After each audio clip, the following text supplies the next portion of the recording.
좋은 아침입니다. 아침의 한알 뉴스 종합 비타민 아침의 매일경제 김은미입니다. 꼭 필요한 뉴스만 콕콕 집어서 전해드리겠습니다. 시작해볼까요?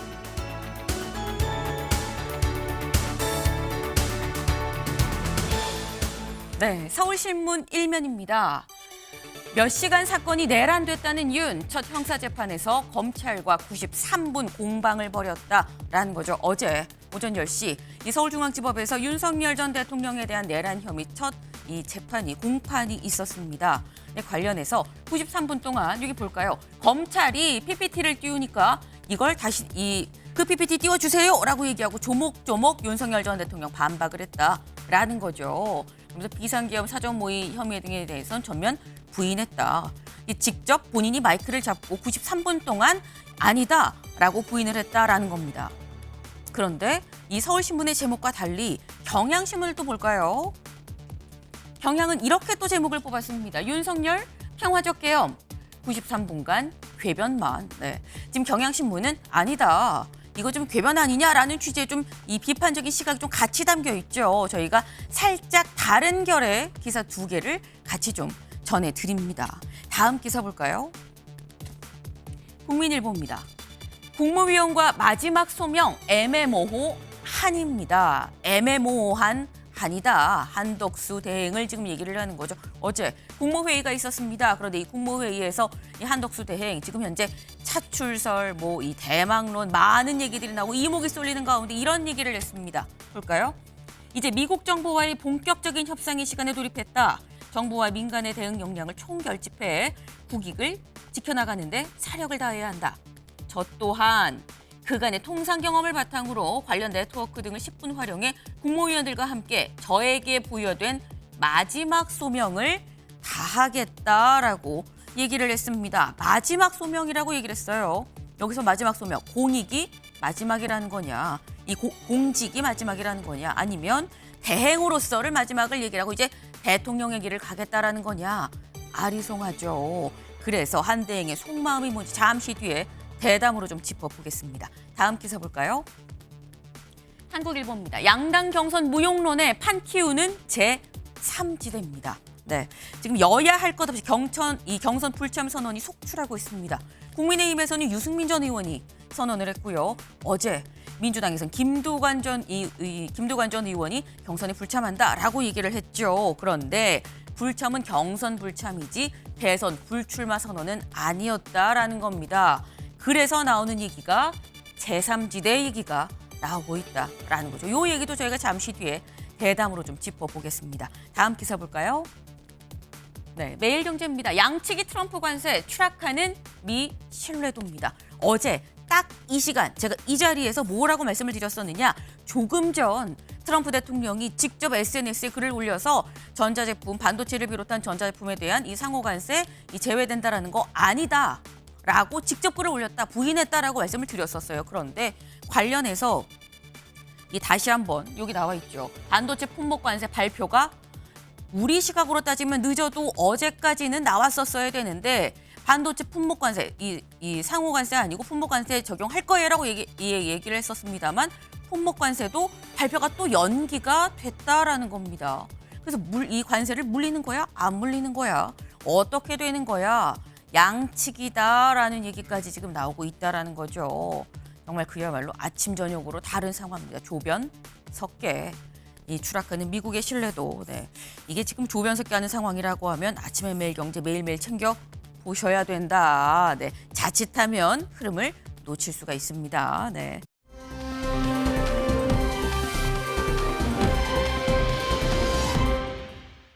네, 바로 이 모습입니다. 어제 추워도 너무 추웠죠. 그러다 보니까 다시 다 이 장롱 속에 넣어놨던 패딩이 롱패딩까지 다시 나온 어제였습니다. 그럼 어제만 추웠느냐? 오늘도 춥습니다. 네, 오늘 아침도 굉장히 춥습니다. 지금 8시 4분 넘어가는 이 시각 지금 아마 지금 출근길 준비하시는 분들 상당히 많으실 텐데 오늘도 좀 두툼하게 입으셔야 된다. 내일 오후부터나 좀 이 날이 좀 풀린다고 해요. 그러니까 좀 따뜻하게 입고 나오시라라는 말씀을 좀 드립니다. 네, 아침의 매일경제 뉴스 종합 비타민 언제나처럼 TV로 좀 크게 보시다가요. 궁금한 점 유튜브 댓글로 남겨주시면 같이 좀 얘기를 보겠습니다. 함께해 주실 분들 소개합니다. 안녕하세요. 예, 안녕하세요.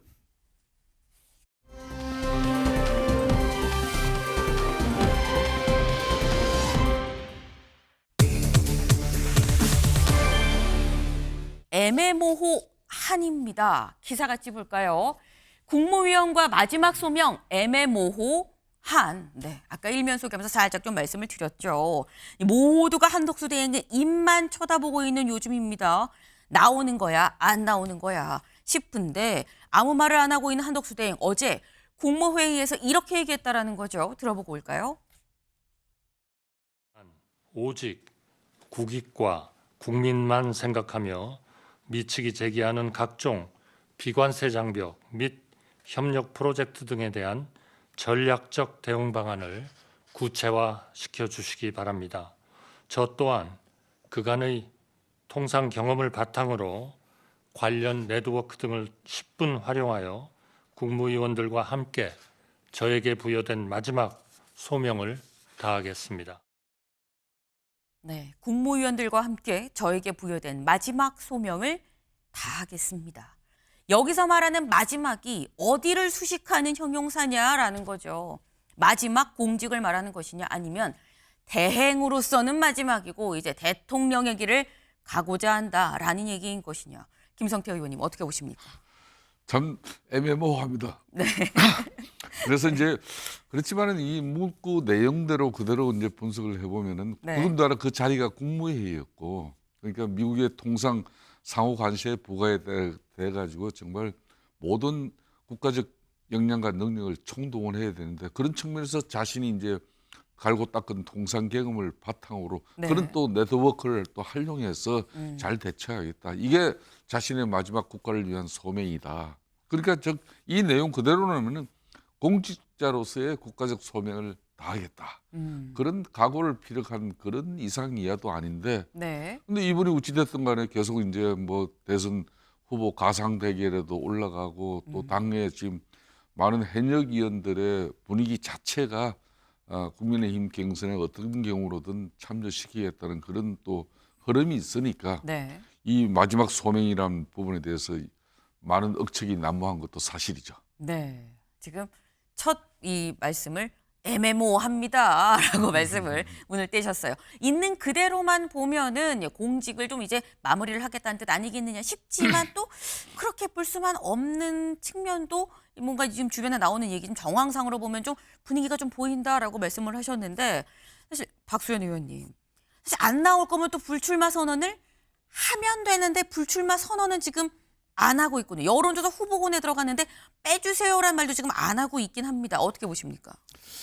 이게 통상 사람에게 뭐 좀 요구되는 또 사람이 좋은 사람이라는 소리를 들을 수 있도록 해야 되는 그런 갖춰야 될 덕목 중에 우리가 인의예지라고 하는 게 있어요. 네. 우리 서울에 뭐 동대문서부터 남대문 쭉 4개의 대문에 그런 의미를 담아서 이제 조선시대에 졌다고 그러는데 사실은 정치인, 지도자에게 이 인의예지라고 하는 것은 국민을 섬기는 기본적인 자세이고 덕목인 것 같은데 우리 한덕수 권한대행 총리께서 참 겉으로 보면 인의예지를 갖추신 것처럼 보이지만 네. 사실은 와 그런 것이 아니었구나를 지금 보고 있고 우리 김성태 의원님께서는 애매모호하다 이렇게 말씀하셨지만 저는 네. 더욱더 네. 대통령 출마가 분명해지고 있다 이렇게 아하. 좀 평가를 합니다. 앵커께서 말씀하신 대로 아니면 네. 나 그런 뜻 없다. 황교안 전 대행도 5일 만에 아니라고 분명히 불출마 선언했거든요. 네. 근데 아직도 안 하고 있습니다. 그러므로 애매모호한 한이 아니라 더욱 분명해지는 한 이렇게 아하. 저는 평가를 하고 싶습니다. 예. 애매모호한 한이 아니다. 아주 분명해지는 한이다라고 말씀을 하셨어요. 네. 오늘 관련해서 만평이 하나 나왔습니다. 만평 같이 볼까요? 네. 큰 뭐 구덩이 같은 게 쭉 있습니다. 네, 여기 관세 전쟁이라고 적혀 있죠. 이 관세 전쟁에 지금 외줄이 하나 있고요. 이 외줄을 타는 사람이 바로 한덕수 대행이다라는 거예요. 한덕수 대행 지금 땀을 삐질삐질 흘리면서 지금 이 외줄을 타고 있는데 뒤에 누군가가 있죠. 잠깐 이거 드시고 가요라고 지금 얘기를 하고 있습니다. 이게 뭐냐? 직권남용, 직무유기 고발. 한 사발이다라는 거죠. 잠깐 바빠도 이거는 좀 먹고 가요라고 지금 얘기를 하는 건데 박수현 의원님. 사실 이게 지금 뭐 만평으로 봤을 때는 민주당이 어제 이제 한덕수 대행에 대해서 또 이제 고발을 했어요. 헌법재판관 2명 지명하고 뭐 직권남용이고 그리고 이제 상설특검 안 한 거 이거 지금 뭐 유기 아니냐라고 해서 했는데 이거 지금 관세 전쟁 중에 좀 너무한 거 아니야라는 내용이 약간 담겨 있는 것 같기도 하고요. 그런데 우리 국민 여러분께서 분명하게 우리가 이 시점에 인식해야 될 필요가 있습니다. 윤석열 전 대통령의 12.3 위헌 불법 비상계엄이라고 하는 것이 대한민국의 민주주의를 무너뜨리고 이것을 어떻게 일으켜야 되는가가 지금 우리의 최대 과제가 돼 있는 것이잖아요. 그런데 관세 전쟁의 한덕수 대행이 얼마나 능력을 가지고 대처할지 모르겠습니다만 관세 전쟁은 결국 트럼프가 결정하게 되는 것이지 우리가 그런 판을 바꿀 만한 그런 능력을 발휘할 수가 없어요. 그런데 그런 핑계 대고 자기 정치를 하고 있는 것이고 자기 잘못을 그런 핑계로 덮으려고 하는 것에 불과한 것이죠.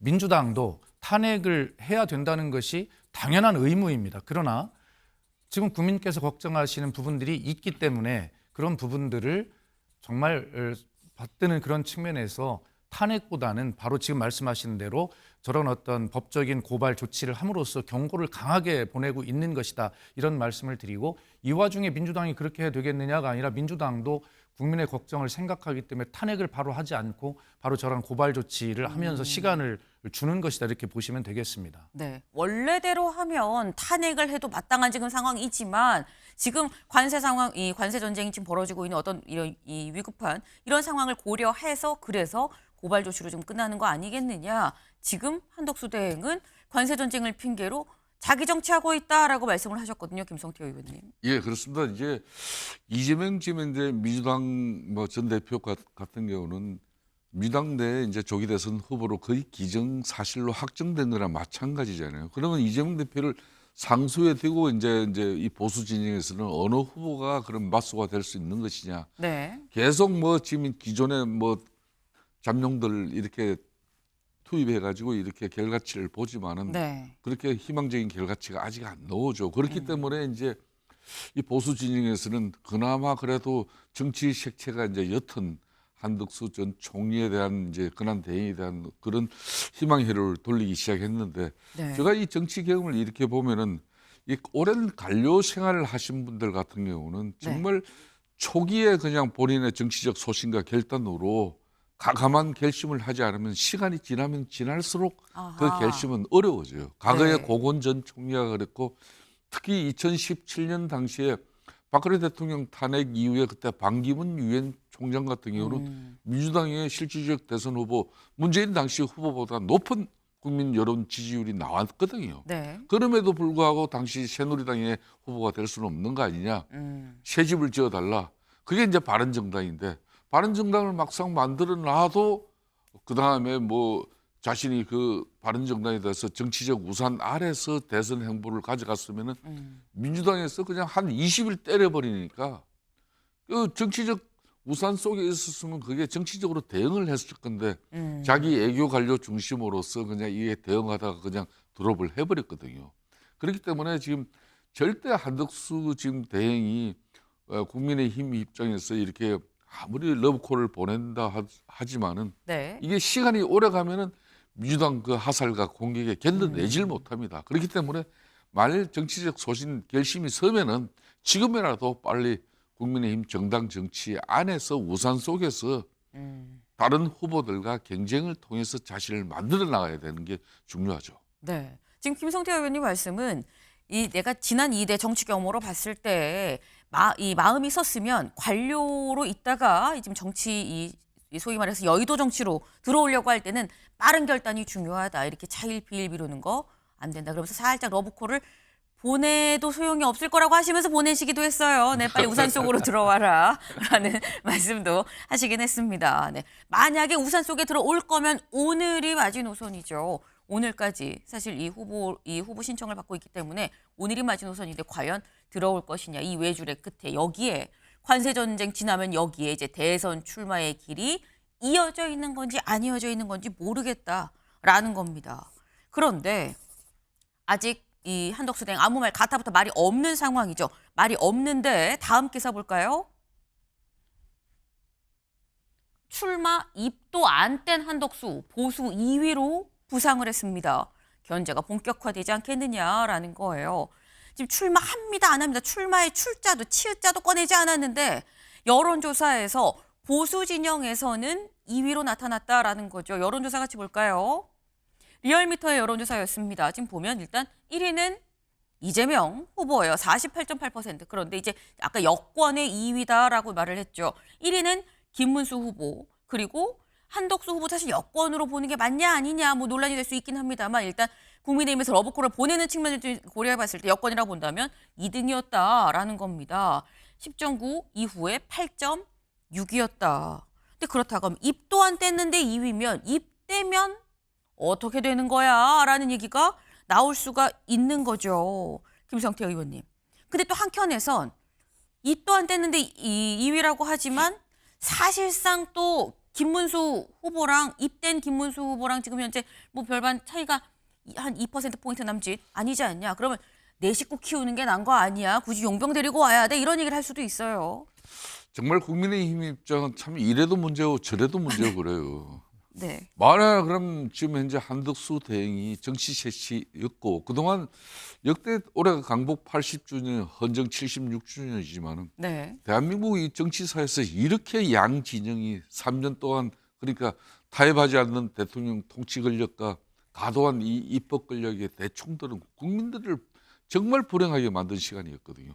그래서 이제 좀 양 진영의 이 지긋지긋한 싸움을 끝내고 오로지 그냥 대한민국의 이 위기만 지금 경제적 통상적 문제의 이 어려움을 극복할 수 있는 그런 선수가 누구냐 했을 때 이제 그런 측면에서 이제 한덕수라는 사람을 네. 떠올린 건데 이 사람을 떠올리다 보니까 우리 그동안 오랫동안 대선 준비를 한 우리들의 저 잠룡들이 이 선수들도 괜찮은 선수들인데 이 조기 대선판에 국민의힘은 이래도 힘들고 저래도 힘든 상황인데 네. 그나마 이 후보들이 온전하게 치열하게 처절함으로 당내 경선을 치러야 자신의 이미지도 부각되고 자신의 비전 정책이 또 국민들에게 인식이 되는 건데 지금 한덕수 이제 대행 때문에 다 묻히게 돼 있어요. 흥행도 안 되게 돼 있어요. 그걸 걱정하지 않을 수가 없는 거죠. 네. 지금 국민의힘 입장에서는 이러기도 저러기도 이래도 고민 저래도 고민이다라고 좀 그렇습니다. 말씀을 하셨어요. 근데 사실 또 민주당 입장에서도 아까 제목에 그랬죠. 입도 안 뗐는데 어쨌거나 여권의 뭐 2위 얘기가 나온다. 그럼 그러면 입대면 이재명 후보랑 뭐 비등비등하게 올라가는 거 아니야라는 우려가 있는 건지 뭐 직무유기 뭐 이 직권남용 고발을 하는 건 나는 위기의식이 있어서 그런 거 아니야라는 얘기도 또 나옵니다. 입을 떼봐야 별 차이가 없을 겁니다. 음. 왜 그러냐면 제가 네. 민주당의 입장이 아니라 국민의 입장에서 한번 말씀을 드려볼게요. 어제 윤석열 전 대통령에 대한 내란숙의 형사 재판이 시작이 되었습니다. 네. 국민이 정말 기가 막혔을 거라고 생각하고 얼마나 또 분노가 심하실까. 본인이 온 국민이 지난 작년 12월 3일 날 다 지켜본 그런 불법 위헌 비상계엄을 해놓고 어제 다 잡아떼는 거 보십시오. 어떻게 우리가 하루라도 이런 대통령을 대통령이라고 가졌었나. 부끄러운 것은 국민의 몫입니다. 자, 윤석열 전 대통령의 뜻은 뭘까요? 계속 이런 상황을 계속 끌고 가려고 할 겁니다. 그러면서 내가 신당을 창당할 수도 있어라고 하는 것을 부인하지 않는 그런 흘리기를 하고 있잖아. 이것은 국민의힘의 대선에 계속 정치에 어떤 식으로는 영향을 미치겠다는 의사를 분명히 하고 있고 네. 한덕수 대행이 떠오르는 것은 뭐냐면 지금 여러 가지 정황들이 있잖아요. 다른 사람 불출마 막 선언하는 거 보면 무엇인가 윤석열 전 대통령의 입김과 영향력이 지금 이 판에 작용하고 있어서 자신의 아바타를 이 조기 대선에 세우려고 하는 그런 흐름이 있는 것이 분명해 보이고 그런 한덕수 대행이 누굽니까? 그런 12.3 불법 비상계엄을 말리지도 못했고 심지어는 내란에 그런 혐의를 공모했다는 혐의를 받고 있는 사람 아닙니까? 부끄러워서라도 탄핵된 대통령을 모신 총리라면 사표를 내야 마땅한 것입니다. 그런데 지금 헌법재판소에서 한덕수 탄핵 심판할 때 뭐라고 했어요? 우연과 불법의 정도가 매우 중하다고 이야기했어요. 그러나 탄핵을 인용하면 국정에 미치는 혼란과 이런 것들을 염려한다라고 해서 탄핵을 기각시킨 거예요. 네. 본인이 잘못이 없는 게 아닙니다. 그렇다면 정말 이 국정을 잘 돌보면서 전념해서 이 안정을 시키도록 정말 죄스러운 마음으로 용서를 구하는 마음으로 해야 되는데 지금 어디에 나와서 저렇게 이름을 내려고 합니까? 이 국민의 심정은 아마 그럴 것이기 때문에 입을 떼봐야 지금 이상 나올 리가 없다라고 네. 저는 그렇게 생각하고 한덕수 총리 제발 국정에 전념하는 공직자의 마지막 모범으로 국민에게 지은 죄를 용서받기를 바랍니다. 네. 굉장히 세게 좀 말씀을 하셔서 민주당 입장인가 그러는데 국민이 이렇게 생각을 할 겁니다. 그리고 끝이 났어요. 이재명 대표께서 선대위 캠프 꾸리면서 네. 홍보단장 한 사람 제대로 던데. 원래 이분이 이렇게 세게 안 하는데. 네. 이번에 또 홍보단장을 또 맡기도 하셨죠. 네. 근데 어쨌거나 지금 말씀은 이거예요. 이 지금 한덕수 대행 입대 받자 뭐 그닥 효과 있겠어? 라는 말씀을 지금 또 주셨습니다. 네. 근데 지금 이 사실 이 아까 김성태 의원님께서 말씀하시긴 하셨습니다만 국민의힘 입장에서는 고민이 될 수밖에 없습니다. 한덕수 대행은 지금 현재 당 안에 있는 사람이 아니고 당 밖에 있는 사람인데 지금 당 안에도 나도 나오겠다, 나도 나온다라고 손든 사람만 거의 한 10명 가까이 되고 있는데 지도부 입장에선 어떻게 해야 되지 고민이 될 수 있습니다. 근데 어제 권영세 비대위원장 이렇게 얘기했거든요. 잠깐 들어보고 오실까요? 우리 당의 경선 원칙은 명확합니다. 모든 후보는 같은 출발선에 서야 하고 같은 기준 아래 경쟁해야 합니다. 특정인을 옹립하는 일도 누구의 불이익을 주는 일도 없을 것입니다. 네. 권영세 비대위원장 이렇게 얘기를 했죠. 이 어떤 후보한테도 불이익을 주는 일도 옹립하는 일도 없을 거다라고 얘기를 했습니다. 한 차출설에 여진이 계속되고 있다라는 거죠. 그래서 지도부 뒤늦게 특정 후보 옹립 없다. 근데 여기서 포인트를 어디로 잡을 것이냐라는 거예요, 김성태 의원님. 뒤늦게 옹립 없다라고 얘기한 거 아니냐라고 볼 수도 있고요. 여진 계속된 게 좀 문제다라고 볼 수도 있는 거고요. 어떻게 보십니까? 사실상 지도부 입장에서는 지난주 일요일 날 몇몇 의원들이 중심이 되어서 그동안 뭐 한덕수 총리 이렇게 차출에 동의를 구한 그런 의원들 한 5, 60명을 규합한 그런 대표적 성격을 가진 의원들이 기자회견을 통해서 한덕수 이제 총리 이렇게 영입을 기정사실로 만들려고 했죠. 하려고 했죠. 네, 긴급하게 이제 투톱 체제가 이제 그걸 만류를 해서 그냥 기자회견 발표는 하지 않았습니다만은 그때 이후에 이제 또 우리 당 그러니까 오랫동안 나름 이제 잠룡으로서 대선 준비를 한 심지어 어느 후보 같은 경우는 시장짓도 던지고 마지막 정치적 소임을 위해서 그냥 자신을 불사르겠다고 각오를 다지는 사람도 있는데 이게 갑자기 그러면 이 사람들은 뭐냐? 그냥 이미 그런 이 사람들은 그냥 이재명 대항마로서 별 가치가 없는 거야. 이렇게 이제 자신들이 폐마될 수도 있는 것이고 네. 이게 우습게 될 수가 있는 것이죠. 그래서 이제 지도부가 부랴부랴 그걸 만류해서 말겠지만은 그 여지는 계속되고 있는 상황인데 저는 그런 측면에서 지금 현재 한덕수 대행께서도 이제 너무 이걸 이제 한 세 가지 측면에서 그럼 한덕수 대표의 과거에 박근혜 대통령 탄핵 시 한교안 당시 총리 권한 대행 같은 경우는 대선 뭐 55일 앞두고도 자기는 불출마한다. 네. 대행으로서 역할을 만족하겠다. 충실하겠다. 이렇게 했거든요. 그렇게 입장 표명을 통해서 이걸 불식시키든지 안 그러면 지금 현재 상황을 좀 간을 보고 있는 것인지 안 그러면 나를 제대로 된 옹립 초대를 해라. 지금 후보자들은 여기 많은 후보자들은 다 동의하지 않고 있는데 네. 내가 그 판에 어떻게 뛰어드냐. 뭐 그런 시간을 또 기다리는 의미도 있죠. 저는 그런 측면에서 한덕수 지금 현재 권한 대행의 그 고민의 시간은 계속 길어질 수밖에 없는데 이 고민의 시간이 길어진다고 해서 보름이 살되고 호박에 뭐 줄 끊는다고 그게 수박되는 거 아니거든요. 그래서 빨리 판단을 하고 이건 정리가 돼야 된다 이렇게 보고 있어요. 네. 중요한 말씀도 해주셨어요. 귀에 쏙쏙 들어오는 얘기. 시간이 더 길어진다고 해서 고름이 살이 되지가 않는다. 빨리 결단을 해야 된다라는 말씀을 하셨습니다. 네. 사실 지금 이 김성태 의원님의 이 말씀에 국민의힘의 이 내부 지도부의 또 고민이 또 사실 여실하게 또 묻어나는 부분이 있는 것 같다라는 좀 생각이 듭니다. 지금 모두 한덕수 대행의 입만 쳐다보고 있는 그런 상황이죠. 어제 국회에서 대정부 질문이 시작이 됐습니다만 대정부 질문에서도 한덕수 대행 얘기가 나왔습니다. 특히 우원식 의장 일단 먼저 이렇게 운을 뗐거든요. 들어보고 오실까요? 오늘 국무총리가 일방적으로 불출석했습니다. 양 교섭단체의 양해도 없었고 의장의 허가도 없었습니다. 기록으로 확인되는 한 국무총리든 대통령 권한대행이든 지금까지 없었던 일입니다. 국무총리의 일방적 불출석이 헌법을 무시하는 것인지 국회를 무시하는 것인지 국민을 무시하는 것인지 묻지 않을 수 없습니다.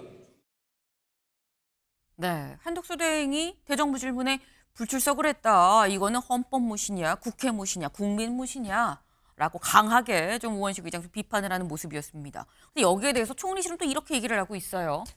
권한 대행이 대정부 질문에 참석한 전례가 없다. 오후 일정이 많아서 출석이 힘든 상황이었다라고 또 얘기를 하고 있습니다. 박수현 의원님. 예. 참석한 전례가 없지 않느냐? 그럼 대통령이 대정부 질문에 하라는 얘기냐? 뭐 이렇게 얘기할 수 있거든요, 또. 그렇지 않습니다. 이 권한 대행은요, 우리 국민께서 이번에 다 잘 아시게 되었지 않습니까? 권한 대행은 대통령의 지위와 현격한 차이가 있다라고 하는 것이 헌법재판소의 판결이었어요. 그만큼 대통령의 권한을 가장 소극적으로 현상 유지적 성격으로 해야 된다는 것이죠. 그런데 한덕수 총리는 헌법을 계속 위반하고 있습니다. 우선 작년 12월 26일 날 국회가 선출한 헌법재판관 국회목 3명을 권한 대행은 다른 판단하지 말고 임명해야 되는 것입니다. 그런데 그걸 하지 않았죠. 네. 그래서 아까 제가 말씀드린 대로 헌법재판소에서 그 위헌의 이 소지가 정도가 굉장히 심하다 이렇게 판결을 받은 겁니다. 그런데도 지금 말씀하신 이 부분도 헌법 96조에 있는 사항이에요. 국무총리와 국무위원은 국회의 출석 요구가 있을 때 당연히 국회에 출석해 답해야 된다라고 하는 헌법 96조입니다. 네. 그런데 지금 우원식 의장이 이야기했듯이 대행이든 또 국무총리든 누가 됐든 기록을 따져보면 국회에 출석 요구를 받고 아무런 설명 없이 그렇게 무단으로 출석을 하지 않은 전례가 없다. 이것이 맞습니다. 그런데 지금 한덕수 대행은 오후에 일정이 많아서 참석하지 않았다. 우선 국회에 아무런 통보를 하지 않은 거예요. 윤석열 전 대통령이 국회를 권한과 기능을 정지시키기 위한 불법 비상계엄을 했다면 한덕수 총리 역시 윤석열 정권의 2인자로서 또다시 국회를 이렇게 무시하는, 국민을 무시하는, 그리고 헌법을 무시하는 이런 행위를 서슴없이 하고 있는 거예요. 지금 대한민국의 시대 정신은, 국민의 요구는 이 민주주의, 헌법 정신을 살리라는 것인데 총리가, 최고위 공직자가 그것을 그렇게 하지 않고 헌법을 위반하면서 국회를 무시하고 있는 것 비판받아 마땅합니다. 그 지금 말씀은 기본적으로 대통령과 대행은 그 지위가 다르고 이번에 헌법재판소에서 판단을 내린 것도 드러나지 않느냐. 그런데 이런 방구 말이 없이 불출석한 건 비판받아 마땅한 부분 아니겠느냐. 또 이런 말씀을 하셨어요. 김성태 의원님 짧게. 그런데 이제 2017년 박근혜 대통령 탄핵 때에 당시 권한 대행이 대국회 상대를 어떻게 했냐. 네. 이걸 이제 참고로 할 필요가 있겠죠. 그러니까 이제 당시 한교안 권한 대행 입장에서도 박근혜 대통령이 헌재에서 파면 결정이 나기 이전까지는 국회에 출석을 했어요. 그래서 이제 답변을 하고 그랬는데 헌재에서 이제 박근혜 대통령 탄핵 파면 결정이 이루어지고 난 이후에는 올곧이 권한 대응으로서, 그러니까 국정 공백을 최소화하고 국정 혼란을 야기시키는 그런 여러 가지의 민첩한 대응을 위해서라도 한시도 국정에 소홀해질 수 없기 때문에 국회 대정부 질의에 본회의장에 가서 의원들의 호통, 야단 맞을 것도 맞겠지만은 그 시간이 없는 겁니다, 실질적으로. 그렇기 때문에 한교안 그때 박근혜 대통령 탄핵 당시 전국에서도 이 탄핵이 이루어지고 난 이후에는 대국회에 가서 질의 답변 이 시간을 갖다가 국회에서도 그때는 익스큐즈가 이루어졌어요. 논란이 안 됐어요. 그런데 네. 유독 이번에는 논란과 문제가 되고 있는 게 좀 짧게 아쉽습니다. 설명을 드리면 우원식 의장의 이야기는 네. 김성태 의원님 말씀도 맞으세요. 네. 뭐 당연히 그렇게 익스큐스 할 수 있어요. 그런데 적어도 황교안 대행 시절에도 대행이라 하더라도 국회에 내가 이만저만해서 출석하지 못합니다라고 하는 최소한의 예의와 절차는 밟아서 출석하지 않았다는 뜻입니다. 근데 그것도 네. 하지 않는 것은 이 시기에 굉장히 문제가 있다. 국회 무시다라고 지적을 하는 것이죠. 네. 알겠습니다. 지금 두 분의 말씀을 들어보니까 잘 좀 정리가 되는 지금 그런 상황이에요. 네. 화면 전과 후가 다를 수 있다. 인정하지만 그럼에도 불구하고 왜 못 오는지에 대해서는 가다부터 말이 있어야 되는 거 아니냐. 뭐 이런 말씀을 지금 또 주셨습니다. 네. 근데 어제 한대행이 불출석한 부분, 이 한대행의 이슈라고 좀 봐야 될 것 같아요. 한대행이 출마하는지 여부는 물론이고 이제 불출석 얘기까지 나왔습니다만 출마하는지 여부가 대정부 질문 의원들 질의 상황에서도 이슈가 됐다라는 거죠. 잠깐 들어보고 올까요? 한덕수 대행이 트럼프 대통령의 거래주의적 세계관을 볼 때 서로 무언가를 거래하고 나서 유력 대선 후보라는 말을 들은 것 아니냐, 도대체 뭘 팔아먹었냐, 이렇게 물어보는 사람들이 있어요. 나중에 문제될 만한 일이 없을 것 같습니까? 어떻습니까? 전 말씀하신 그런 식의 통화 내용은 없었습니다. 지금 한덕수 대행이 출마할 것 같다, 이런 이야기가 계속 흘러나오고 있거든요. 혹시 차관님 어떻게 보세요? 제가 언급할 사안이 아닌 것 같습니다. 네, 지금 김홍균 외교부 1차관 나한테 왜 그걸 물어보지? 약간 이런 느낌도 없지 않아 있고요. 네, 제가 대답할 사안은 아닌데 아무튼 트럼프 대통령이랑 그런 얘기를 뭐 한 건 없어요라고 또 지금 얘기를 하고 있습니다. 그러니까 지금 이 내용만 봐도 이 지금 한덕수 대행한테 얼마나 많은 관심들이 쏠려 있는가 여부가 사실 보여지는 부분인 거죠. 근데 사실 한덕수 대행에 대한 질문, 뭐그 대정부 질문에서 나오겠지. 요즘 다 이슈니까 생각할 수 있는데, 근데 예상 밖에 또 이런 일이 있었습니다. 영상으로 같이 좀 보고 오실까요? 내란 속에 윤석열은 파문됐지만 내란은 지속되고 있습니다. 우리 더불어민주당은 내란 공식과 사기 민주정부 출범을 위해서 최선을 다하겠습니다. 국민의힘은 내란 공동정당으로서 예산을 준다고 합니다. 정식으로 사과하시고 내란 법법에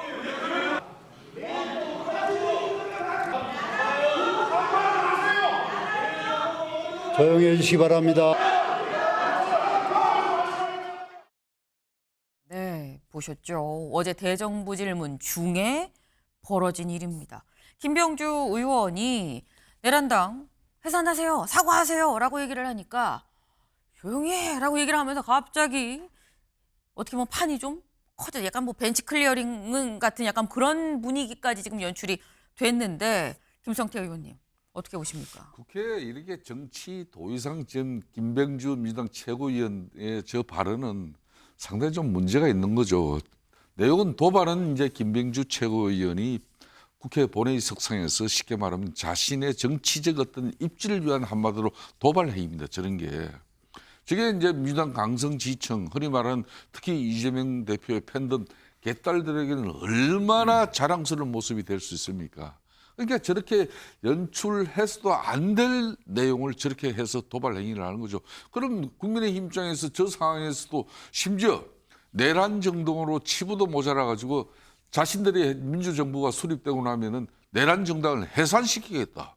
이거야말로 정말 아주 무시무시한 얘기를 직접적으로 한 거거든요. 거기에 이제 권영진 의원이 당내 소장개혁파로 과거에 18대 의원들부터 상당히 그래도 대구시장을 2번 하면서 안정적이고 균형적인 사람이에요. 네. 지금 국토교통위 간사를 하지만은 그 국토교통위에서는 파행 한번 제대로 안 나올 정도로 아주 여야 간에 협치를 많이 이루어내는 사람입니다.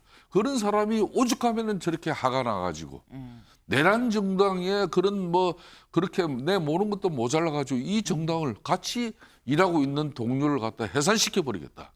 이거는 해서는 안 될 말을 했고 거기에 이제 권영진 의원께서 격분한 부분 그 이상 이하도 아닌 것이죠. 네. 그러니까 지금 말씀은 점잖은 권영진 의원이 저렇게 나선 거는 김병주 의원이 도발을 먼저 했잖아요. 라고 말씀을 하셨어요. 네. 박수현 의원님.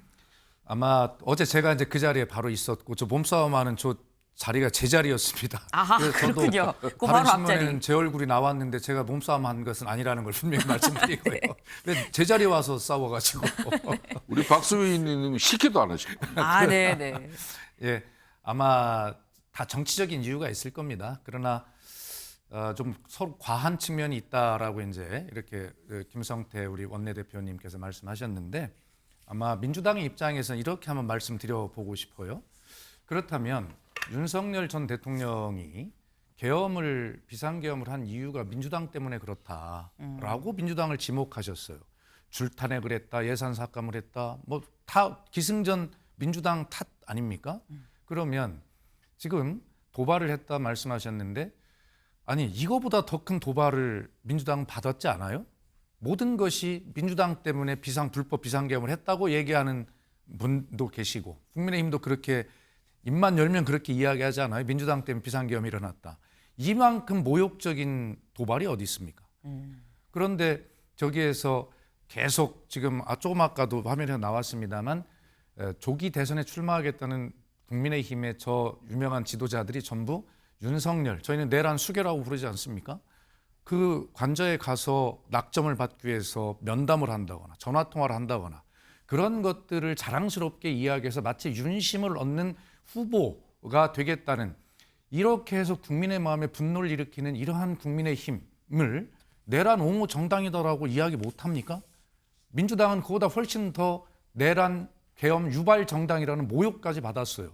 그런데 이런 문제를 가서 국민의힘이 반성하지 않고 민주당이 유발했다, 도발했다라고 우리 아주 제가 존경하는 김성태 의원님마저 그렇게 말씀하시는 것은 네. 예, 이것은 서로의 정치적 언어다 이렇게 말씀드리고요. 어쨌든 국회에서 저렇게 싸움하는 저런 모습은 어떤 이유가 있어도 저런 모습은 국민께 보여드리면 안 되죠. 예. 네.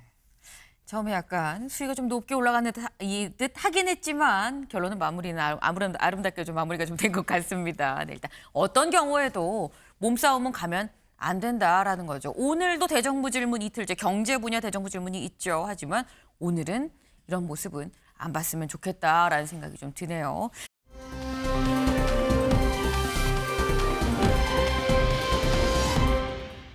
사람의 주목해보는 시간 아침엔 피플입니다. 먼저 여기 첫 번째 나경원 의원이고요. 여기는 한동훈 전 대표입니다. 두 사람이 왜 나왔느냐. 한동훈 전 대표 어제 이제 한동훈 후보라고 얘기를 해야 되겠죠. 한동훈 후보 SNS에 글을 올렸어요. 근데 어떤 글을 올렸느냐. 기득권 연명 말고 국민 승리합시다. 통진당 닮지 말아야죠. 라고 얘기를 하면서 이거를 올렸다라는 거죠.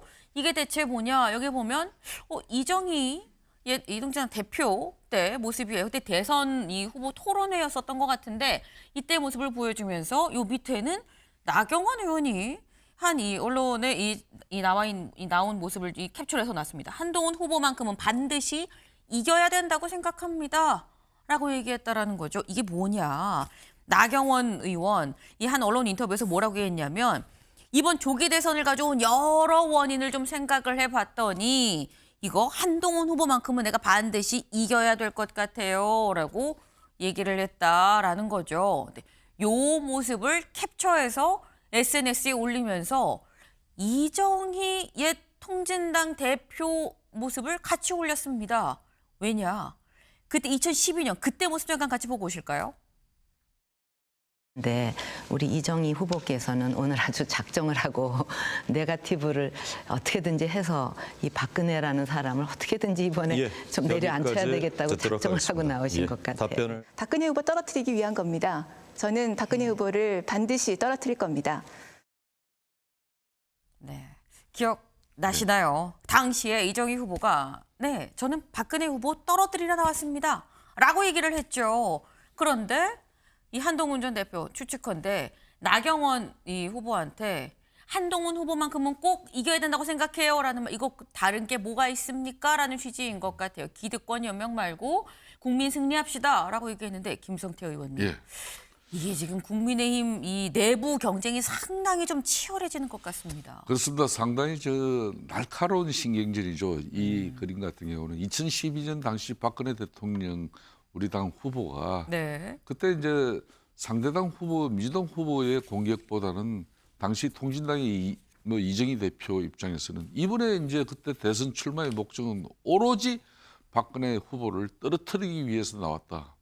그래서 이제 지금 한동훈 대표가 저렇게 어제 SNS에 저런 내용을 저렇게 풍자 형식으로 올린 것은 네. 그러니까 이제 지금 이제 나경원 대표 입장에서는 원래 나경원 의원이 이제 윤석열 대통령에게 뭐 지난번 전당대회 때는 상당히 뭐 좀 불이익을 받고 정치적으로 어려운 시간을 많이 보냈죠. 마음고생도 하면서 그러던 분이 이번 탄핵 정부에서는 하여튼 윤석열 대통령 입장에서는 제일 고마운 사람 중에 한 사람으로 인식하는 게 사실이에요. 그러니까 네. 구속 취소 결정 이후에 간접 복귀하고 난 이후에도 정치인들을 그렇게 뭐 이제 간접 정치 이런 비난이 있기 때문에 아주 최소화했는데 그 중에 유일하게 맞는 사람이 이제 나경원 의원인데 그런 측면에서 이제 나경원 의원은 한동훈 이제 전 대표 입장에서는 후보 입장에서는 이거는 한마디로 윤심팔이라 하는 기득권이다. 그런 기득권 연명을 말고 국민 승리하자. 그러니까 자신은 이제 박근혜 대통령 공격하는 이정희 통진당 후보의 그 날쌘 공격이 있었지만은 자기는 대통령이 된 사람이다. 그렇기 때문에 나경원 당신도 그러니까 통진당 이정희 당시 후보 이상 이하도 아니다. 이런 내용인 거죠. 참 아프게 때린 겁니다, 이거. 네, 한동훈 후보가 나경원 후보를 좀 아프게 때린 것 같다. 네. 지금 국민 승리하자라고 나는 그때 나는 박근혜고 당신은 이정희. 우리의 지금 스탠스는 그런 거야라고 뭐 지금 얘기를 한 거 아니겠느냐라고 말씀을 하셨는데 그런데 한동훈 후보의 이 SNS에 나경원 후보도 또 SNS 글로 바로 또 응수를 합니다. 뭐라고 하느냐? 한동훈 전 대표가 말한 국민 승리 이거 민주당과 통진당의 후신 진보당 세력이 말하는 상황으로 이어지는 거 아닌지 많은 국민이 우려하고 있습니다라고 얘기를 하면서 내란몰이 탄핵 국면에서 법치, 자유주의를 지키려는 국민의 노력, 눈물이 결코 틀린 게 아님을 반드시 제가 증명하겠습니다. 라고 얘기를 했어요. 근데 지금 나경원 후보 얘기는 지금 한동훈 후보 본인은 뭐 국민 승리합시다, 같이 가자라고 얘기를 하지만 글쎄 우리 지지층은 그렇게 생각을 국민들은 그렇게 생각을 안 하고 있는데 라는 얘기를 지금 하고 있는 거거든요. 박수현 의원님. 약간 예. 제3자가 되실 수도 있긴 한데 어떻게 보셨습니까? 우리 김성태 대표님께서는 이제 재미있게 과거를 회상하시면서 잘 풀어주셨는데 저는 현재적 관점으로 좀 분석을 해보면 네. 국민의힘의 이 조기 대선은 대통령 선거는 포기하고 아마 전당대회를 하는 것 같은 이런 모습을 지금 그렇게 느껴져요. 당권 경쟁 같다. 그렇습니다. 다시 말해서 이 탄핵을 두고 찬탄이냐 반탄이냐라고 하는 그룹으로 딱 갈라져 있는 것이죠. 그래서 탄핵에 찬성했던 한동훈, 그다음에 탄핵에 반대했던 나경원 이렇게 나누어져 가지고 결과적으로 이번 대선 후보의 구분하는 그런 어떤 관점, 기준은 바로 윤석열이다라고 하는 것을 계속 지금 끌고 가고 있는 거예요.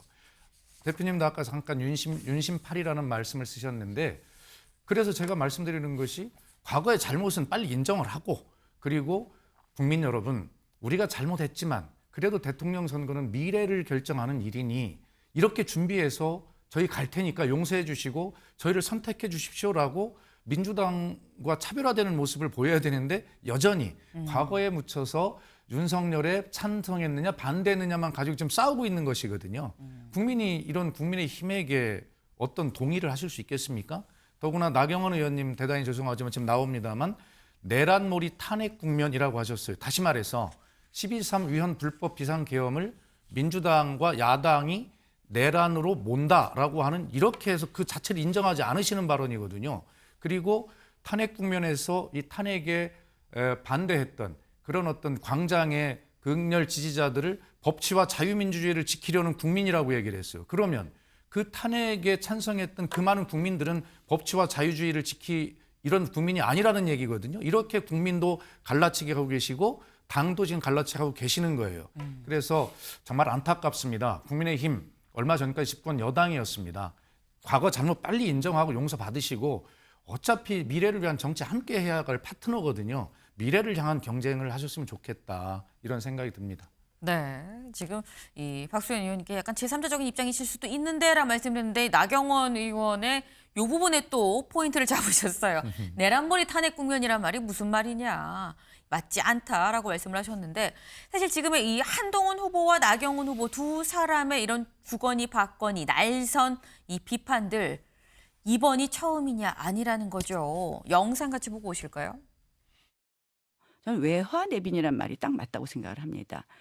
법무부 장관으로서 이재명 대표 그 당시 구속 기소하겠다고 했는데 영장이 기각됐습니다. 책임 느끼십니까? 안 느끼십니까? 나 의원님께서 저에게 본인의 그 패스트트랙 사건 공소 취소에다가 부탁하신 적 있으시죠? 저는 거기에 대해서 제가 그럴 수 없다고 말씀드렸고요. 그런 식으로 저희가 구체적 사안에 개입할 수 없습니다. 법무부 장관은. 그거는 구체적 사건이 아니라요.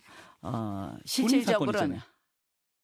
네, 기억나시나요? 사실 지난 전당대회 때 한동훈 당시 후보, 나경원 당시 후보 이 패스트트랙 공소 취소 문제를 놓고 사실상 한숨을 쉬면서 서로를 주고받았던 어떻게 보면 구원이 좀 있었던 상황이다. 근데 다시 또 대선, 경선 외나무다리에서 또 만났네요. 네. 이 어제 있었던 이 두 사람의 날선 공방이 오늘은 어떻게 또 이어질지 주목이 또 됩니다.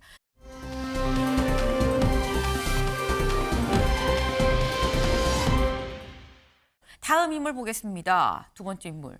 네. 유동규 씨 아니야? 맞습니다. 유동규 씨가 왜 등장을 한 건지 영상으로 바로 만나보시죠. 정과사범 비리 혐의로 5개 재판을 받고 있는 피고인 화려한 정과자 이재명 후보, 그리고 풍부한 경륜과 검증된 능력을 갖춘 준비된 대통령 홍준표 후보의 대결이 이번 선거의 본질입니다. 제가 이 자리에 온 이유는 살려고 왔습니다. 예, 제가 이재명이 당선되면 바로 꽃게밥이 될 거라고 생각했기 때문에 제가 꽃게의 먹이가 되고 싶지 않아서 제가 이 자리에 왔습니다. 네. 처음에 유동규 씨 얘기를 하다 갑자기 홍준표 시장이 왜 나와 싶었는데 자세히 보니까 지금 이게 박수현 의원님. 예. 지금 이 홍준표 시장 어제 대선 출마 선언을 하는 자리에 유동규 씨가 왔습니다. 그리고 한 얘기가 꽃게밥이 안 되려고 나왔어요라고 지금 얘기를 했어요. 어떻게 들으셨어요? 글쎄, 유동규 씨의 이런 행보들에 대해서 제가 굳이 입에 올리고 싶지도 않을 만큼 의미가 없다를 생각을 하고요.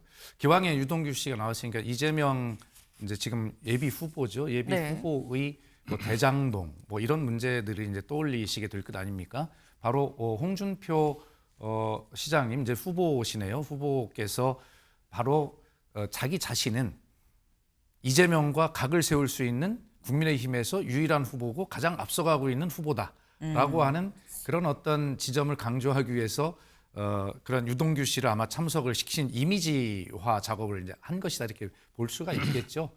그러나 이런 것들이 아마 그 이재명 후보에게 지금 후보가 받고 있는 5개의 재판 중에서 나머지가 앞으로 어떻게 결론이 날지 저는 알 수가 없습니다. 그건 법원의 판단에 네. 맡겨놓지만 그러나 지금까지 공직선거법 1, 2심 무죄가 되었고 다른 재판 하나도 1심 무죄가 지금 나와 있는 상태 아닙니까?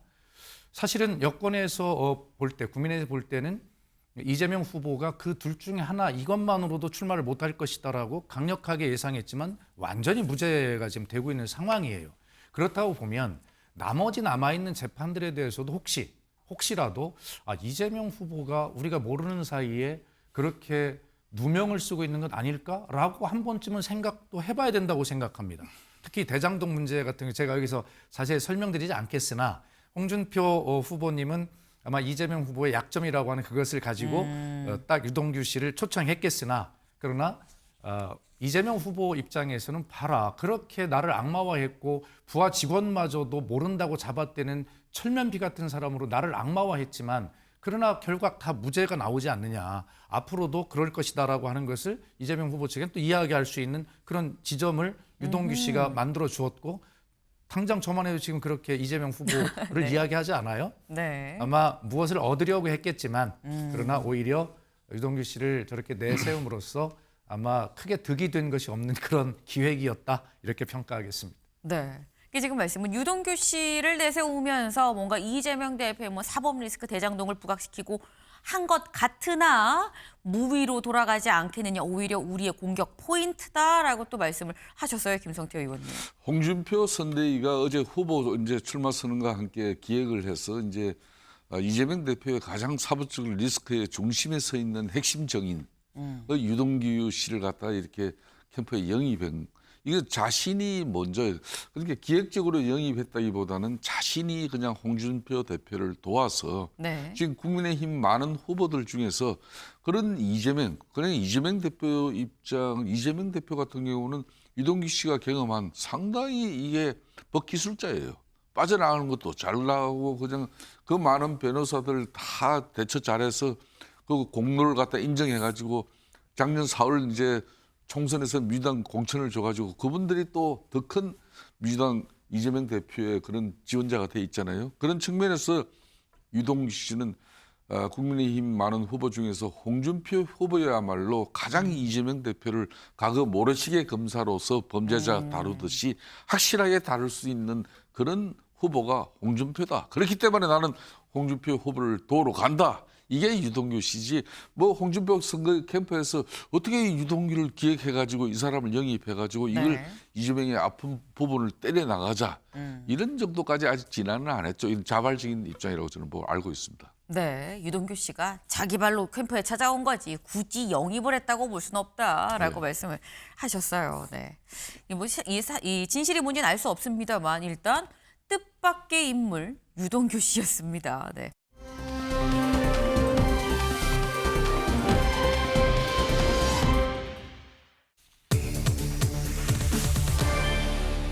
부자 몸조심이란 얘기가 나왔습니다. 기사 보겠습니다. 자나깨나 입조심, 대선 삼수 이재명 본선까지 안정전략이라는 거죠. 네, 이재명 대표 여기 보겠습니다. 언론 노출 자제, 캠프의 보안 강조, 일강 독주 체제에서 돌발 변수를 사전에 좀 차단하겠다는 의도 같다라는 얘기가 나옵니다. 일단 요거부터 좀 확인을 좀 해보겠습니다. 공보단장이 나오셨어요. 네. 지금 캠프 내에 보안이 강조되고 있다. 언론 노출도 좀 자제하자는 취지다라는데 맞습니까? 보안은 기본적으로 어느 캠프나 당연히 유지가 네. 돼야 되는 것이니까 특별한 것은 아니고요. 지금 아시지만 이 조기 대선이 전체 60일인데 그중에 벌써 10일이 지났으니까 50여일밖에 남지 않았어요. 네. 경선을 4개 권역을 치러야 되는데 제가 공보단장인데 시간이 전혀 없습니다. 다른 일정할 시간이.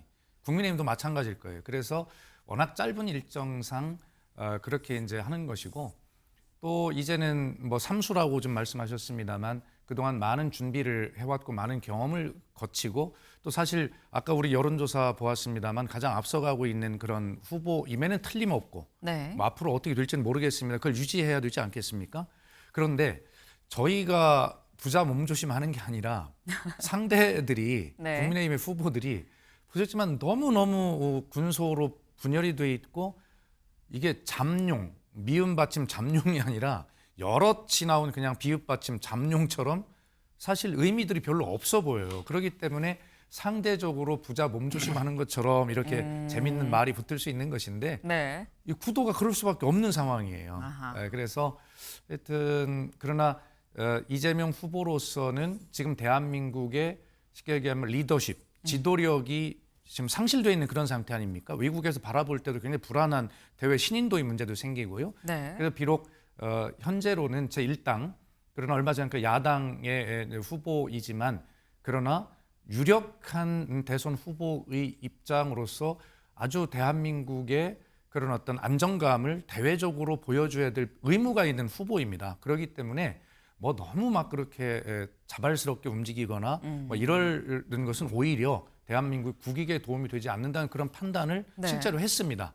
네, 그래서 공보단장인 제가 이렇게 네. 말씀을 드리는 것이니 어디까지나 사실에 입각해서 말씀을 드린다. 이렇게 말씀드립니다. 알겠습니다. 네, 공보단장님이 사실에 입각해서 하는 말씀이던데 조금 말씀하시면서 또 김성태 의원님 이렇게 말씀하셨어요.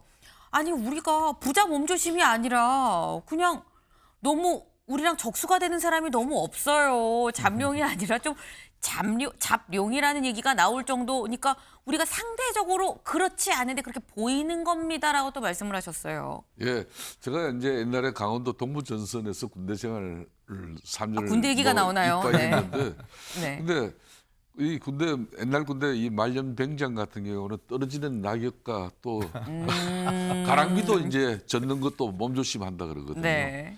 바로 그 행국이 지금 이재명 대표예요. 민주당 내에서도 절대적 독보적 지위의 그런 후보죠.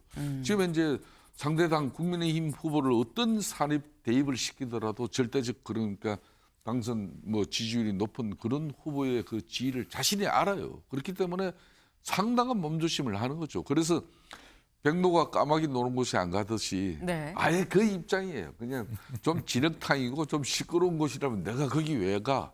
그게 지금 민주당 당사 자체가 경선을 준비하는 그런 당사의 모습이 아니라 오로지 민주당 이재명 후보의 대선 캠퍼가 사실상 민주당이 당사가 돼 있는 거예요. 그런 측면에서 김두관 후보나 일부는 지금 뭐 경선에 불출마하고 본인의 정치적 이제 앞으로 판단을 하고 결심을 하겠다는 입장이지만 그래도 뭐 김동연 경기지사와 이제 김경수 전 경남지사가 참여함으로써 겨우 경선의 페이스메이커 정도의 역할은 되지만은 누가 거기에서 이변이 일어난다고 보겠습니까? 그렇지만은 이재명 대표의 저 부자 몸조심이라는 거는 그렇게 오직 가지 않을 수 있어요. 여기는 분명히 포용과 배려 그런 역동성이 여기는 없어요. 그런 측면에서 이제 과연 저 당이 민주정당으로서 대한민국의 오랜 민주주의 그런 역할을 위해서 노력한 민주정당이 맞나 싶을 정도로 국민들은 의아심을 가지고 있고 국민의힘이 다양성과 그리고 많은 변화를 추구하는 비전 그런 서바이벌 이런 경선이 제대로 이루어지면은 나중에는 틀림없이 이 부자 몸조심하는 이재명 대표가 그냥 5일장에 또 장돌뱅이가 돼서 이 장날만 이렇게 찾아다니는 그런 급한 시간이 아마 머지않아 곧 도래될 겁니다. 우리 김성태 원내대표님께서 진짜 제가 개인적으로 존경하거든요. 그래서 네. 포용과 배려가 없다고 말씀하셨는데 제가 배려를 위해서 네. 잠시 전에 동부전선 군 복무를 만기 전역하셨다는 것을 표현하시고 싶었는데 이빠이 했다라고 하는 적절찮은 말씀을 쓰셨습니다. 제가 바로 잡아드리는 배려를. 예. 제가 해야 될 몫인데 또 박수현 의원님이 정정을 또 해주셨습니다. 이렇게 또 한 방 먹이는 선수예요. 네, 이렇게 주거니 받거니 또 이런 면인 거죠. 네, 일단 말년병장 얘기도 나왔고요. 5일장 장돌뱅이 얘기까지 지금 나왔습니다. 사실 이재명 대표 입장에서는 어떻게 보면 지금 이제 오늘 사실 50일도 채 남지 않았습니다. 이제 49일 앞으로 다가왔죠. 이제 이 남은 대선 어떻게 보면 아까 말씀처럼 말년병장 떨어지는 낙엽도 조심해야 되냐 그런 상황이라고 볼 수 있는데 오히려 또 그러다 보니까 이재명 대표가 뭘 했는지 그다지 좀 부각이 안 되는 측면이 있다라는 얘기도 나옵니다. 이재명 대표 어제 퓨리오사를 갔거든요. 잠깐 보고 오실까요? 그중에 제일 중요한 건 역시 먹고 사는 문제, 일자리 문제이겠죠. 사실 이 세상이 거의 문자 발명에 준하는 급격한 변화를 겪는 것 같아요. 그게 소위 인공지능 문제일 텐데요. 우리 국가 공동체가 어떤 역할을 통해서 인공지능 사회에 대비해 나갈지를 우리가 한번 살펴봐야 될 것 같고 저는 새로운 희망이 보이는 것 같아요. 네, 이재명 후보죠. 이제 대표가 아니라 후보입니다. 이재명 후보 지금 필요회사에 가서 이 뭐 AI 관련해서 100조 투자도 하고 하겠다라고 어떤 대선 큰 그림을 또 이제 얘기를 했는데, 근데 관건은 현장에 갔지만 기사는 볼까요? 이재명 부자 몸조심에 민주당 경선 흥행도 포용도 찬물이다. 이재명 후보가 어디에 가서 뭘 했는지 보다는 경선이 좀 흥행이 안 되는 거 아니야? 눈길이 좀 안 가는데 민주당은 좀 조용한데라는 얘기가 나오고 있다는 거. 사실 이거는 공보단장님 고민이 좀 되실 부분일 것 같아요. 아닙니다. 어제 그 필요사 간첩 기사가 지금 제가 정확하게 언론을 다 스크린하지 않습니까? 네. 뭐 엄청나게 많은 언론에 다 보도가 됐고요. 네. 그 요렇게 난 한국일보 3면 하나만 이렇게 딱 띄워주셨네요. 네. 이런 기사가 영상으로 봤죠. 네. 하나 있었습니다. 굉장히 많이 다뤄졌고 사실 이제 이재명 예비 후보입니다. 정확한 예비 후보가 이제 출마 선언 때 이야기한 이제 K 이니셔티브라고 하는 거 쉽게 한국말로 좀 설명을 드리면 아마 우리가 계엄으로 무너진 일상을 회복하고 국가를 정상화하는 것은 당연한 것이고 거기서 넘어서 잃어버린 시간을 회복하고 더 앞으로 나아가야 된다라고 하는 세계 주도 국가, 세계 선도 국가가 돼야 된다라는 걸 이제 강조를 했는데 당연하죠. 누구나 그렇게 얘기해야죠. 그런데 어느 분야를 그렇게 할 거냐, 우리가 잘할 수 있는 분야, 그리고 반드시 하지 않으면 안 될 꼭 필요한 분야, 그리고 우리가 하면 잘할 가능성이 매우 높은 분야, 이런 분야를 가지고 첫 일정에 제가 기획을 하는데 굉장히 고심을 했어요. 그래서 그 AI의 필요사를 이제 방문을 했는데 필요성, 가능성 이런 부분들이 다 충족한 그런 분야입니다. 그래서 민간 부분에만 맡겨서는 안 되고 국가가 민간과 협업을 통해서 투자도 하고 이렇게 해서 이제 해나가야 된다 이런 부분을 강조했는데 이제 선거법상 현장에서 설명하는 것은 굉장히 제약이 있습니다.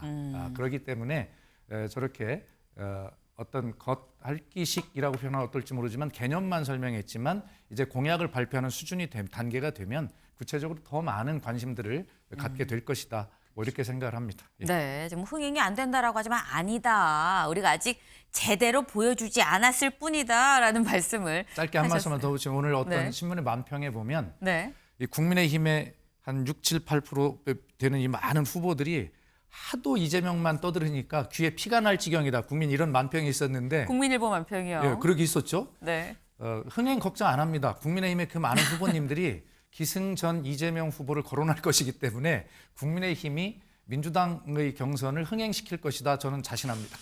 이게 이재명 대표가 요 근래 화면으로 많은 국민들이 지켜보고 또 네. 언론인들도 이렇게 예리하게 관찰을 하겠지만 요즘 표정을 봐요. 저도 많이 이재명 대표를 올해부터 뭐 봐왔기 때문에 저 양반 표정에서 웬만한 거 다 읽을 수가 있어요. 그러니까 이분이 비장하고 치열하고 냉혹한 어떤 그런 입장으로서 늘 상황 대처가 자기의 전매 그 트레이드 마크예요. 네. 그래도 마크인데 요 근래 보면은 상당히 온화하고 뭔가 여유가 있고 또 그리고 본인이 언제 중도 보수로 이렇게 또 경제 정책을 기업들 그렇게 아하. 걱정을 냈는가. 그러니까 요즘 전부 다 AI 뭐 그런 미래 기반 그리고 경제 고민 그리고 이제 대미 관계 개선을 위한 어떤 본인의 이미지 메이킹 이런데 이제 많은 시간을 이렇게 할애하고 있어요. 그렇기 때문에 저거는 오로지 그러니까 뭐 이 쇼트 피겨 스케이트 선수가 한 바퀴를 이렇게 다른 후보들보다 더 빨리 돌고 있으니까 저런 성자의 여유 아니면 저런 그림이 나올 수가 없어요.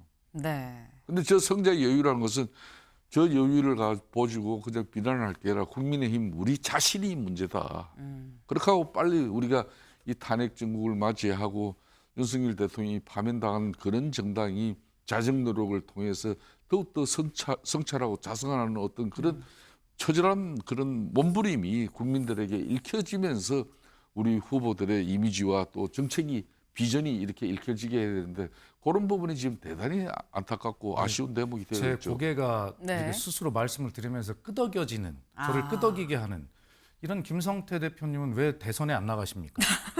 좀 나가야 될 분들은 오늘이 안 나가고 마지막입니다. 네. 안 나가야 될 부분들이 반성도 없이 저렇게 제가 대통령 할래요라고 나서는 국민의힘의 모습에 대해서 저희가 이렇게 웃으면서 지켜보고 있다 이렇게 말씀을 드립니다. 네. 지금 또 김성태 의원님 후보 나가시라. 오늘이 마지막인데 나가셔야 굉장히 되면 옳으신 오늘 말씀을 하셨기 때문에 제가 네. 공감이 가서 드리는 말씀입니다. 이게 여유입니다, 여유. 네. 지금 이재명 대표가 민주당이 지금 어쨌거나 여유가 있을 수밖에 없는 상황 아니겠느냐라고 말씀을 하셨는데 이재명 대표가 또 여유를 또 마냥 부릴 수 없을 수도 있다라는 얘기도 나와요. 다음 키워드로 좀 볼까요? 제3지대입니다. 제3지대 무슨 얘기인지 기사 볼까요? 특정 후보 추대 안 된다. 김두관 민주당 경선 거부입니다. 이 김두관 전 의원 이 민주당 경선에 참여하겠다라고 대선 출마 선언했었습니다만 어제 직접 나 경선 참여하지 않겠다라고 SNS에 글을 올렸죠. 보겠습니다. 당분간 이 김대중 노무현 정신을 저버린 민주당 경선을 거부합니다. 당분간 국민과 나라를 위해 어떤 정치적 행보를 하는 게 좋은지 조언도 듣고 숙고의 시간을 좀 가지겠습니다라고 얘기를 했습니다. 근데 그렇다고 한다면 이건 박소연 의원님 짧게 네. 경선을 거부한다는 건 대선에 불출마하든지 아니면 무소속 출마를 하든지 사실 두 개밖에 없거든요. 그렇습니다. 뭐 가능성은 현재로서는 다 열려 있다고 봐야죠. 네. 그러나 짧게 말씀을 드리면 민주당은 그동안 국민 경선이라고 하는 절차를 통해 대개 후보를 선출해 왔거든요. 그건 뭐냐면 당원이든 당원이 아니든 가리지 않고 모든 국민이면 나 민주당 대통령 후보를 뽑는데 아마 선거인단으로 참여할 거야라고 해서 그렇게 해왔는데 네. 지금은 그럴 시간이 없었어요. 워낙 짧기 때문에. 그래서 이 한 100만이 넘는 선거인단을 모집을 해야 될 텐데 이 선거인단을 모집할 시간이 없어서 기존의 권리당원 50%, 그다음에 선거인단을 모집할 시간이 없으니 국민들도 참여를 해야 되는데 그래서 여론조사를 하는 방법밖에 없다. 그래서 이제 그렇게 결정이 됐고 100만이 넘는 당원들이 45%가 투표에 참여했고 그 당원들이 96%가 찬성한 경선 룰입니다. 네. 그런데 김두관 후보께서 그런 어떤 경선 룰이 정하는데 불만을 가지고 이렇게 말씀하시는 것은 글쎄 다 현실은 이해가 되실 텐데 이제 조금 정치적인 입장을 말씀하시는 거라 생각하고요. 아마 국민들께서 또 많은 당원들께서 그렇게 현재의 상황을 이해해 주시기 때문에 어떤 특정 후보를 위한 경선 룰을 만들 필요도 없고 사실은 그럴 시간이 없기 때문에 그런 것인데 뭐 특수한 상황으로 좀 이해를 하셨으면 좋겠다는 말씀을 드립니다. 네, 사실 이 경선 룰에 이 관련해서 전에는 국민 경선 100%였었는데 오픈 프라이머리였었는데 왜 50대 50 당원 50이 왜 들어가는 거냐고 반발을 하면서 경선 불참을 선언을 한 부분이 있죠. 그런데 민주당에서 김두관 전 의원이 경선 불참을 선언하기 전에 먼저 국민의힘에서 경선 불참을 선언한 사람이 있습니다. 유승민 전 의원이죠. 다음 기사 볼까요? 유승민 전 의원 경선 불참이지 대선 불출마는 아닙니다라고 다시 한번 이 언론 쪽에 이 정정을 하기도 했었는데 그런 유승민 의원, 김부겸, 김두관 등과 보수 민주연대 가능성이 거론된다라는 겁니다. 여기 좀 같이 볼까요? 실제 유 전 의원 측과 김 전 총리, 여기서 말하는 김 전 총리는 김부겸 전 총리를 얘기를 하는 거죠. 제3지대 구축을 두고 서로 러브콜을 보내면서 최근까지 물밑 조율이 오갔다라는 거예요. 김성태 의원님. 예. 제3지대 가능성 어떻게 보십니까? 일정 부분 이 제3지대를 실질적으로 꿈꾸고 그 작업에 실무적인 역할을 하고 있는 게 아마 조홍천 전 의원 같은 경우도 그런 부류의 한 분입니다. 네. 제가 어제 그분도 직접 만나봤습니다만은 실질적으로 이 3지대를 연대 틀로 만들어내고자 하는 그런 움직임은 분명히 있습니다. 그래서 이제 물밑에서 김부겸 전 총리와 유승민 또 이런 분들이 그러니까 범보수 진영과 또 그런 민주 진영 이런 사람들이 결합하면은 지금 현재 양진영 체제를 갖다 극복하고 종식시킬 수 있는 그런 강력한 국민적 바람이 될 수 있는 거 아니겠냐. 그런 측면에서 우리 의기투합하자. 네. 그렇게 해서 만들어진 우리가 후보가 한 사람 세워진다면은 충분하게 이거는 이번 대선판을 갖다 흔들 수 있는 결정적인 시간이 된다. 그런 차원에서 지금 이게 아주 구체적으로 좀 일부 진행되고 있습니다. 지금 내가 직접 이 조홍천 전 의원 등을 만나봤는데 이거 구체적으로 진행이 된다라고 말씀하셨어요. 근데 이렇게 되면 제가 아까 살짝 말씀을 드렸죠. 짧게 박수현 의원님. 예. 이재명 대표 입장에서는 지금 뭐 독주라는 얘기도 나오고 있습니다만 제3지대 얘기가 나오면 또 약간 상황이 달라지는 거 아니야가 될 수도 있어요. 글쎄 우리가 역사적으로 경험적으로 이런 제3지대 텐트론 뭐 이런 것들 빅 텐트론 뭐 이런 것들 많이 봐왔지만 결과적으로 결론을 말씀드리면 이재명에 반대하기 위해서 반 이재명 빅텐트나 반 이재명 제3지대 정치 발전을 진심으로 위하지 않는 그런 기승전 반 이재명의 모든 시도는 성공할 가능성이 없다. 저는 그렇게 생각하고 정치 발전에도 큰 도움이 되지 않을 것이다 이렇게 생각합니다. 네. 앞으로 반 이재명 빅텐트는 국민의힘과 그리고 이런 범보수 3지대 연합 이런 걸 총망라해서 앞으로 이제 5월 3일 이 언저리쯤에 네. 아주 구체적으로 가셔야 될 수 있는 그런 정국이에요. 그러니까 강한 절대적인 그러니까 후보에는 위험하다는 그 사항을 우리 국민들이 알고 있기 때문에 그 몸부림에 일정 부분 동조가 있을 거라고 저는 보고 있습니다. 네. 지금 두 분이 아까 사이가 상당히 좋으셨습니다만 막판에 살짝 좀 의견이 갈렸어요. 네. 반 이재명으로 되겠느냐? 아니다. 5월 3일 정도 지은되면 뭔가 두각이 나타날 거다라고 말씀하셨네요. 지켜봐야 될 것 같습니다. 저희가 준비한 소식 오늘 여기까지입니다. 오늘도 좋은 하루 보내세요.